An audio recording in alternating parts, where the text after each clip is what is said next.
மத்திய உள்துறை அமைச்சகம் நேற்று ஒரு அரசனை வெளியிட்டுச்சு. அதில் என்னன்னா, குடியுரிமை திருத்தச் சட்டம் நாடு முழுவதும் இமிடியேட்டாக அமலுக்கு வருது அப்படின்ற ஒன்று சொன்னாங்க. இந்த அரசாணை வெளியீடு வந்ததுக்கு அப்புறம் பல மாநிலங்களில் பலவிதமான எதிர்ப்புகளும் அதே மாதிரியான வரவேற்புகளும் வந்துக்கிட்டு தான் இருக்குது. எதிர்ப்புகள் அப்படின்னு சொன்னால் ஆரம்ப காலகட்டங்கள்லேருந்தே இதற்கு எதிர்ப்பு தெரிவித்த அஸ்ஸாம் மாநிலம் திரும்பவும் இதற்கு மிகப்பெரிய எதிர்ப்பு தெரிவிச்சிருக்காங்க. காரணம் என்ன அப்படின்னா, அஸ்ஸாம் மாநிலத்துக்கு உள்ளே வர அந்த பங்களாதேஷுக்கு உண்டான அகதிகள் எல்லாருக்குமே குடியுரிமை திருத்த சட்டம் வழிவகுக்கும். இதன் மூலமாக அஸ்ஸாமீஸ் எல்லாருக்குமே அவங்களுடைய சிட்டிசன்ஷிப்பை அவங்களுடைய சுதந்திரம் பறிபோயிடும் அப்படிங்கிறதுனால ஆரம்பத்திலிருந்தே எதிர்ப்பு தெரிவித்தாங்க. அது மட்டும் இல்லாமல் திரிணாமுல் காங்கிரஸை சேர்ந்த மம்தா பானர்ஜி அவர்கள் மேற்கு வங்காளத்தில் ஆரம்பத்திலிருந்தே எதிர்ப்பு தெரிவித்தாங்க. இன்னமும் அதுக்கு எதிர்ப்பு தெரிவிச்சுக்கிட்டு தான் இருக்காங்க. அதே மாதிரி தென் மாநிலங்களில் பார்த்தீங்கன்னா கேரளாவை சேர்ந்த பினராயி விஜயன் அவர்கள் ஆரம்பத்திலிருந்து எதிர்ப்பு தெரிவிச்சுட்டு இருந்தாங்க. இப்போ திரும்பவும் அவங்க எதிர்ப்பு தெரிவிச்சுட்டு தான் இருக்காங்க. அது மட்டும் இல்லாமல் தமிழகத்தை சேர்ந்த முதலமைச்சர் மு.க. ஸ்டாலின் அவர்களும் ஆரம்பத்திலிருந்து எதிர்ப்பு தெரிவித்தாங்க. இப்போ திரும்பவும் அதற்கு எதிர்ப்பு தெரிவிச்சுட்டு இருக்காங்க.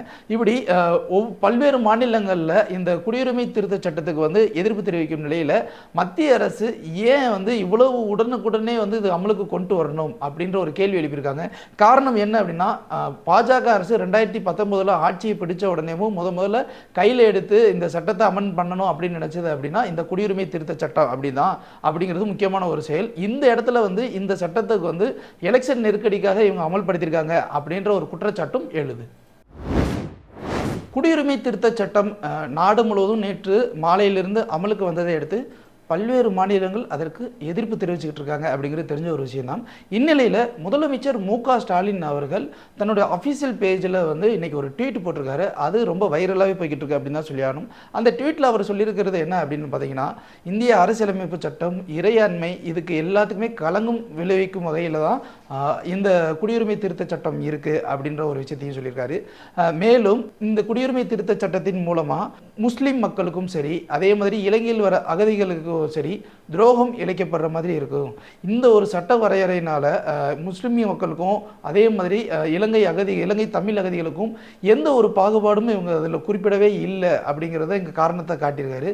மேலும் பாஜக இதுவரைக்கும் வீசிய எந்த அஸ்திரமும் எடுபடாததுனால தேர்தலுக்கு வேற வழியே இல்லாமல் நாங்கள் தேர்தல் வாக்குறுதியை நிறைவேற்றிட்டோம் அப்படின்னு பொய் கணக்கு கொடுக்கணுன்ற ஒரே காரணத்துக்காக இந்த குடியுரிமை திருத்த சட்டத்தை நாட்டின் பல்வேறு மாநிலங்களுடைய எதிர்ப்பையும் மீறி அவங்க நிறைவேற்றியிருக்காங்க அப்படிங்கிற ஒரு விஷயத்தை சொல்லியிருக்காங்க. இவர் என்னதான் விஷயங்கள் பண்ணாலும் மக்கள் இடத்துல இவருடைய செல்வாக்கு பலிக்காது அப்படிங்கிற அந்த ஒரு விஷயத்தையும் பேசியிருக்காரு. இந்த மாதிரி குடியுரிமை திருத்த சட்டத்துக்கு இவர் மட்டும் இல்லாமல் பல்வேறு மாநில தலைவர்கள் எதிர்ப்பு தெரிவிச்சிருக்கிறது ஒருவேளை பாஜகவுக்கு இந்த தேர்தலில் ஒரு பின்னடைவை ஏற்படுத்துமா அப்படிங்கிறத பொறுத்திருந்தா பார்க்கணும். மக்களவை தேர்தலுக்கான தேர்தல் களம் சூடுபிடிக்க ஆரம்பிச்சிச்சு அப்படின்னு நம்ம எல்லாருக்குமே தெரிஞ்ச ஒரு விஷயம் தான். அதுலேயும் குறிப்பாக தமிழ்நாட்டில் இரு பெரும் ஆகச்சிறந்த சக்திகள்னு சொல்லக்கூடிய திமுக அதிமுக அப்படிங்கிற அந்த பேச்சு மாதிரி இப்போது திமுக பாஜக அப்படின்னு வந்துருச்சுன்னே நம்ம சொல்லி ஆகணும். காரணம் என்னன்னா, திமுக இந்தியா கூட்டணியில் இருக்குது. அது சார்ந்த திமுகவை சார்ந்த கூட்டணி கட்சிகளுக்கான முடிவுகள் எப்போவே எட்டப்பட்டுருச்சு. பாஜகவை சார்ந்த கூட்டணி கட்சிகளுக்கான பேச்சுவார்த்தைகள் இன்னும் போய்கிட்டு தான் இருக்குது. இதில் ஐஜேகே கட்சி வேட்பாளர் பாரிவேந்தர் பெரம்பலூரில் பாஜக சார்பில் நிற்கிறேன் அப்படின்னு அவர் அனௌன்ஸ் பண்ணிட்டாரு. புதிய நீதி கட்சி ஏசி சண்முகமும் ஒரு சீட்டில் நிற்க போகிறேன் அப்படிங்கிற ஒரு விஷயம் அடிபடுது. இந்நிலையில் சமத்துவ மக்கள் கட்சி தலைவராக இருக்கிற சரத்குமார் அவர்கள் தன்னுடைய கட்சியை கலைச்சிட்டு பாஜகவோட நேரடியாக இணைய இருக்கிறேன் அப்படின்னு ஒரு அனௌன்ஸ்மெண்ட் கொடுத்துருக்காரு. இந்நிலையில் இது எல்லாருக்குமே ஒரு மிகப்பெரிய ஷாக்கிங்கான ஒரு விஷயமா இருக்குது. காரணம் என்ன அப்படின்னா, 2007 சமத்துவ மக்கள் கட்சியை உருவாக்குனவர் சரத்குமார் அவர்கள் 2007 2024 வரையிலும் இந்த கட்சியை காப்பாற்றிக்கிட்டு இருந்தவர் திடீர்னு கட்சியை கலைச்சிட்டு பாஜகவோட இணைகிறதும் அதே மாதிரி மக்களுக்கு சேவை செய்கிறதுக்காக தான் நான் இணைகிறேன் அப்படின்னு சொல்கிறதும் கொஞ்சம் அபத்தமாகவே இருக்குது அப்படின்னு சொல்லிட்டு அவருடைய கட்சி வட்டாரங்களாகவும் பேசிக்கிட்டு இருக்காங்க. எது எப்படியோ ஒவ்வொரு அடியும் கடைசி 10 நாள் தீர்மானிக்கிற முடிவை பொறுத்து தான் அந்த தேர்தல் வியூகங்களும் வெற்றிகளும் அமையும் அப்படிங்கிறது இந்த இடத்துல நம்ம பார்க்கப்பட வேண்டியதாக இருக்குது. சொத்து குவிப்பு வழக்கில் முன்னாள் அமைச்சர் பொன்முடி மற்றும் அவங்களுடைய மனைவி விஷாலாட்சி ஆகியோருக்கு 3 ஆண்டுகள் சிறை தண்டனையும் தலா 50 லட்சம் ரூபாய் அபராத தொகையும் விதித்து உயர்நீதிமன்றம் உத்தரவிட்டாங்க. இதை எதிர்த்து உச்சநீதிமன்றத்தில் பொன்முடி தரப்பில் இருந்து மேல்முறையீட்டு வழக்கு தாக்கல் செய்யப்பட்டுச்சு. இந்த வழக்கு விசாரணை நேற்று வரும்போது உயர்நீதிமன்றம் விதித்த இந்த சிறை தண்டனைக்கு இடைக்கால தடை விதித்தாங்க. மேலும் இவங்களை சிறை தண்டனை அப்படிங்கிற குற்றவாளிங்கிறதுலேருந்தும் இடைக்கால தடை விதித்தாங்க. தமிழக சட்டப்பேரவை தலைவராக இருக்கிற அப்பாவு அவர்கள் பேட்டி அளிக்கும் போது என்ன சொல்லியிருக்காரு அப்படின்னா, பொன்முடிக்கு எம்எல்ஏ பதவி திருப்பி தருவது கொடுத்து ஒரு ஆலோசனை நடத்தப்படும். இந்த ஆலோசனையில் பல வல்லுநர்கள் இருப்பாங்க. எப்படி வயநாட்டில் ராகுல் காந்திக்கு எம்பி பதவி போய் திருப்பி பெறப்பட்டுச்சோ அதன் அடிப்படையில் இங்கே சட்டங்களில் வகுத்து அதுக்கப்புறம் தான் இந்த பதவி கொடுக்கறது கொடுக்காமல் இருக்கிறது அப்படிங்கிற விஷயம்லாம் வரையறுக்கப்படும். அதுக்கு முன்னாடி இந்த நீதிமன்றத்துடைய நகல் இங்கே பேரவைக்கு இன்னும் வரவே இல்லை அப்படிங்கிற அந்த ஒரு விஷயத்தை சொல்லியிருக்காரு. இதன் அடிப்படையில் மீண்டும் பொன்முடி அவர்கள் எம்எல்ஏ ஆகிறதுக்கான வாய்ப்புகள் ரொம்ப அதிகமாகவே இருக்குது. நாடு முழுவதும் குடியுரிமை திருத்தச் சட்டத்துக்கு எதிர்ப்பு வலுத்துக்கிட்டு இருக்க இந்த நிலைமையில் தமிழக வெற்றி கழகத்தின் தலைவராக இருக்கிற நடிகர் விஜய் அவர்கள் ஒரு அறிக்கை வெளியிட்டிருக்காரு. அந்த அறிக்கையில் அவர் சொன்னது என்ன அப்படின்னா, மத நல்லிணக்கத்தோட இந்தியா ஒற்றுமையாக வாழ்ந்துக்கிட்டு இருக்கு. இந்நிலையில் இந்த மத நல்லிணக்கத்தை பிளவுபடுத்தும் நோக்கில் குடியுரிமை திருத்தச் சட்டம் அமலுக்கு வருது. இந்த சட்டத்தை தமிழ்நாட்டில் ஆதரிக்க மாட்டோம் அப்படின்னு சொல்லிட்டு ஆட்சியாளர்கள் உறுதி கொடுக்கணும் அப்படின்னு சொல்லி அந்த அறிக்கையில் விட்டுருக்காரு. இதற்கு எதிர்ப்பு தெரிவிக்கும் விதமாக மத்திய இணையமைச்சராக இருக்கிற எல் முருகன் அவர்கள் என்ன சொல்லியிருக்காரு அப்படின்னா, முதல்ல குடியுரிமை திருத்த சட்டம்னா என்னன்னு போய் படிங்க, படித்ததுக்கப்புறம் பேசுங்க. இந்த சட்டத்தின்படி பாகிஸ்தான், ஆப்கானிஸ்தான், பங்களாதேஷ்ல இருந்து அகதிகளாக வர அந்த மக்களுக்கு குடியேறிக்கிறதுக்கு அவங்களுக்கு ஒரு சிட்டிசன்ஷிப் கொடுக்கறதுக்கு உண்டான வாய்ப்பு தான் இது. இங்கே இருக்கிறவங்க யாரையுமே நாங்கள் வேற நாட்டுக்கு துரத்த மாட்டோம் அப்படின்னு சொல்லியிருக்காரு.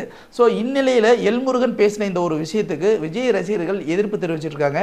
அதே மாதிரி விஜய் முதல்ல கொடுத்துருக்க இந்த ஸ்டேட்மெண்ட்டுக்கு பல தரப்புல இருந்து ஆதரவுகளும் பெருகிக்கிட்டு இருக்கு.